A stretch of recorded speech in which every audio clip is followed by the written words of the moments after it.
जातकरीत्या द्वादश भाव स्थान स्थिताः ये ये ग्रहाः अरिष्ट स्थानेषु शुभफल प्राप्त्यर्थं यजमान्यस्य अंतर्गत बहिर्गत शत्रु पलायनार्थं मम निवासित गृह अखंड स्थिरलक्ष्मी निवास सिद्ध्यर्थं मम सत्संतान अखंड विद्यापारंगता सिद्ध्यर्थं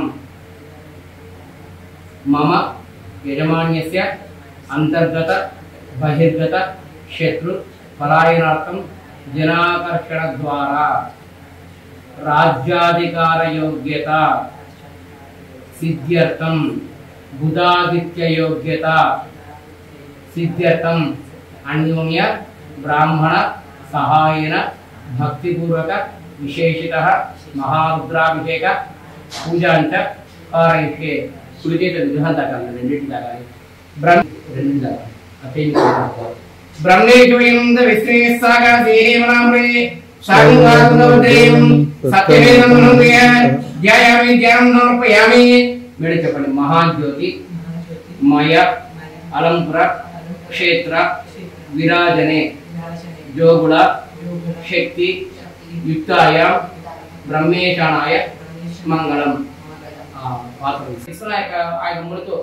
రసాలు విడుదల చేస్తూ కొన్ని రకాల ప్రయోగాలు చెప్పి ప్రయోగాల ఫలితంగా బంగారాన్ని తయారు చేశారు. ఆ విధంగా తయారు చేసిన బంగారంతో ఇదే ప్రాంగణంలో చుట్టూ ఇదే తరహాలో ఇలాంటి ఆలయాలు అదనంగా మనకు ఆలయాన్ని నిర్మాణం చేశారు. ఇప్పుడు మీరు వచ్చేదాకా వచ్చే 4 ఆలయాలు పడేయాలి. ఇది ఒక ఆలయం, మళ్ళీ అమ్మవారి ఆలయం వెళ్ళి మరో 3 ఆలయాలు, ఇట్లా 9 ఆలయాలు. బాల బ్రహ్మ, గరుడ బ్రహ్మ, వీర బ్రహ్మ, విశ్వ బ్రహ్మ, కుమార బ్రహ్మ, తారక బ్రహ్మ, పద్మ బ్రహ్మ, అర్ధ బ్రహ్మ, కర్క బ్రహ్మ, 9 ఆలయాలు.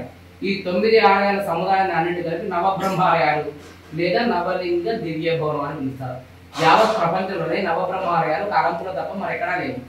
ఏమి నవబ్రహ్మ గొప్పతనం ఏమి అంటే నవబ్రహ్మ ఆలయాలు అనేది నవగ్రహాలకు అధిష్టాన దైవాలు. ఇప్పుడు రాముల వారి రాముల వారు ఆంజనేయ స్వామికి అధిష్టాన దైవం. ఆంజనేయ స్వామి అనుగ్రహం కావాలంటే ఆంజనేయ స్వామికి అభిషేకం చేసుకోవచ్చు, సుందర లేపం చేసి వడమాల వేసి తమలపాకు పెట్టుకుని రకరకాల సుందరకాండ చేయొచ్చు. అదే రాముడి దగ్గర కూర్చొని ఆటోమేటిక్ ఆంజనేయ స్వామి అధిష్టాన దైవం. ఇక్కడ భక్తుల భక్తులు కోటి లింగ స్వరూపాయ ఈ ఒక స్వామివారికి అభిషేకం చేసి కోటి లింగాలు, ఇక్కడ కోటి లింగాలు అంటే కోటి దేవతామూర్తులు మనం తీసుకోవాలి. సో అలాంటి కోటి దేవతామూర్తులు పూజిస్తే ఎలాంటి ఫలితం వస్తుంది అలాంటి ఫలితం వస్తుంది. స్వర్ణలింగాయ మంగళం విశేషించి అలాంటి లింగం బంగాళలింగం అంటే ఇదోడు స్వర్ణలింగం చెప్తున్నాను. పైగా విగ్రహం నుంచి బంగాళ ఇవన్నీ శాస్త్రీయ ప్రమాణం. స్వర్ణలింగాయ మంగళం ఉన్నతమైన స్థానం అన్నమాట. సో స్టార్ట్ చేద్దాం.